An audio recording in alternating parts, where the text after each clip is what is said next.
start your makeup with a treatment lotion. This is the Mer one. Yes, it's bougie. Yes, it's lovely. And it's essentially a moisturising water that preps your skin so anything else you put on top can be absorbed that little bit better. So essentially, think of your humectants, so glycerin, hyaluronic acid, which start the moisturising process, but also help bind any moisturising product you might be putting to the skin. So that leads me on to serum. So if you're going to apply serum to the skin, I highly recommend you do as part of your everyday skincare routine, because a serum is totally different in its makeup to moisturiser. So moisturisers' key job, yes, loads of them have got actives in and gorgeous ingredients, but their sole or their main purpose is just to plump up that surface layer of skin. It's a serum's job to do all the skin feeding and adding kind of the vitamins and nutrients, etc. So this is the one by Fresh, and it's the Tea Elixir Serum. And of course it's got hyaluronic acid, so it's going to help hydrate the skin.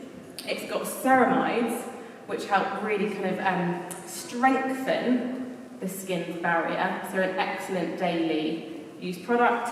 And then niacinamide, which is brilliant for helping disguise the appearance of pores. Let's do some eye cream. Who doesn't love A&R?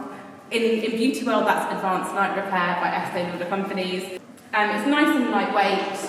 Sometimes before makeup, if you choose your heavier, more kind of active eye cream, you then lose the benefit of your concealer, because there'll be too much hydration under the eye, and it'll just cause your eye cream to crease, which actually no one likes.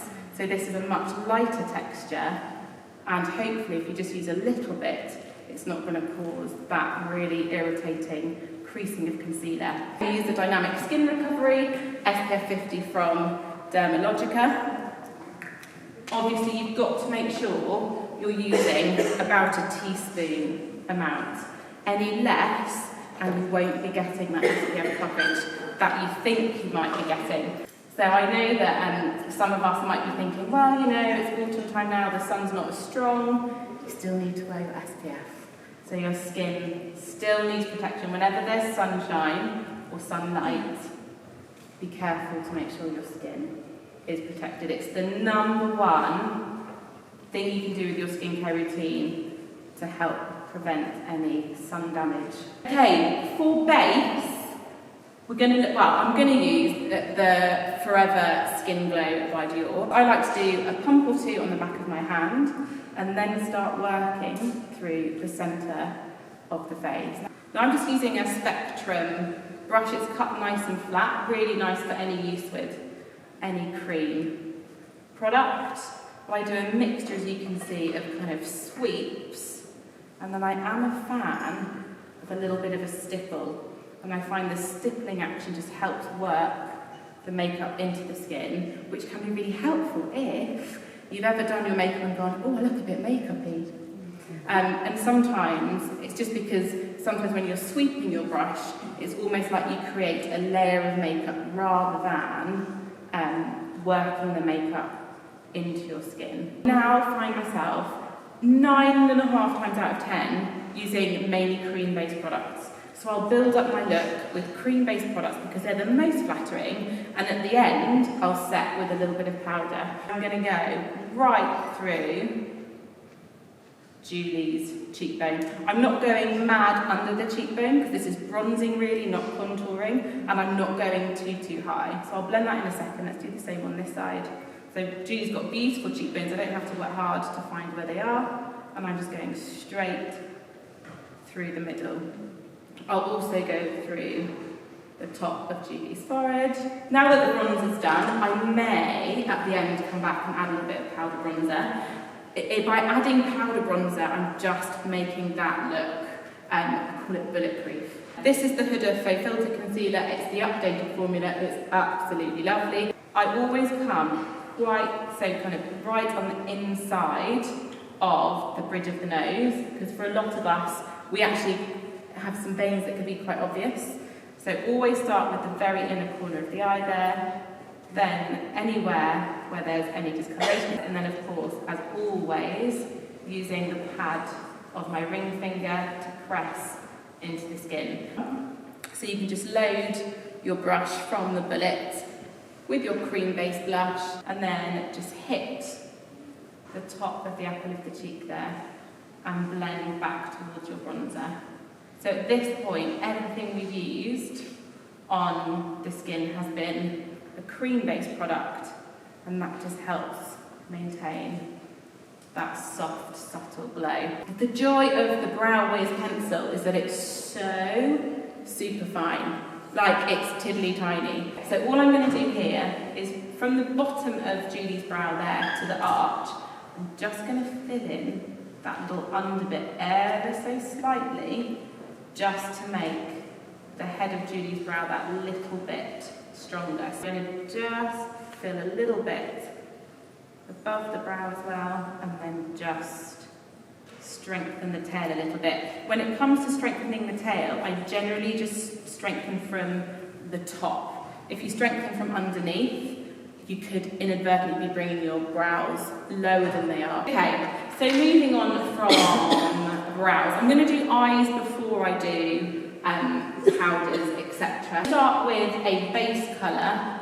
all over the lid, then we're going to build depth from the lash line up. So I'm going to go into the Majestic Rose palette and start with a very soft kind of light beigey brown. I'm just going to start layering that all over the lid. This is a bit like my base colour, and we're going to play with slightly more of a pinky plummy colour through the crease, which I think is just such a lovely autumn/winter colourway.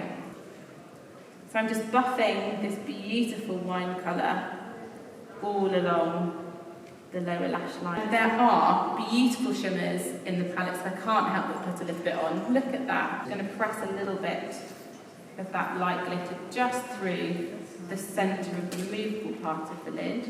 Go into this soft pink and just pull a little bit of that just through the crease a little bit. Pink is absolutely stunning on the eyes for creating very wearable, soft, everyday makeup. The wand is one of these beautiful, very delicate combs, and if you look down for me, it just allows you to get right to the root of the lashes for a really beautifully soft fan effect. A little bit of powder. This is the Prisme Libre by Givenchy. So it's a really soft, lightweight formula, so finely milled, and it also has the very, very lightest and most subtle of pearl particles, and that just helps create that little bit of life. Of course, one of the most iconic bronzers of all time by Guerlain. I think a really gorgeous selling point to the bronzer that you can add warmth and you continue to add colour, but you don't add unwanted or unnecessary texture. Do a little bit of lip. Now let me tell you about this lipstick. It's called They Met in Argentina, and you'll see why it's a gorgeous colour in a sec. I think Gucci would say the joy of this colour is that anyone can wear it. Ooh, pretty. So you've got all of that gorgeous shine from all the emollients in there. It helps make the lips look really plump and full.